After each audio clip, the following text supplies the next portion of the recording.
Panskura Balmari college, Panskura rail station এবং তার পার্শ্ববর্তী এলাকা পুরো একেবারে বন্যার জলে জলমগ্ন হয়ে পড়েছে। গ্রামের থেকে যারা ভিন্ন রাজ্যে কর্মসূত্রে গিয়েছিল চরম বিপদের মধ্যে পড়ে গিয়েছে। আমাদের পাঁশকুড়া বনমালী কলেজের ফুটবল গ্রাউন্ড একেবারে জলের তলায়। ফুটবল গ্রাউন্ডে প্রায় 1 কোমরের মতো জল হয়ে গিয়েছে। পাঁশকুড়া ও তার পার্শ্ববর্তী এলাকা দেখতেই পাচ্ছি একেবারে বিপদ চরম শিখায়। আমার জন্মলগ্ন থেকে আমি এই ধরনের বন্যা আমি এই পাঁশকুড়া রেল স্টেশন বা কলেজের পাশাপাশি আমি কখনোই দেখিনি। সত্যি খুবই দুঃখজনক লাগলো দেখে। মানুষ ভাবতেই পারেন যে এই সব জায়গাগুলো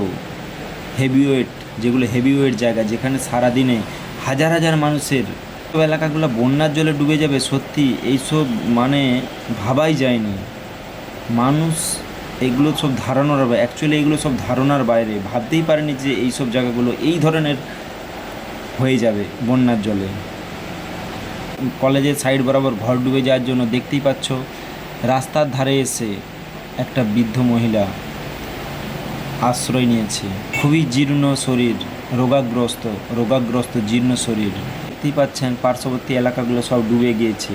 কি করবে জীবিকা নির্বাহের জন্যে কলেজ গেটের কাছে দেখতেই পাচ্ছেন মাছ ধরছে। কি করবে, জীবিকা তো চালাতেই হবে।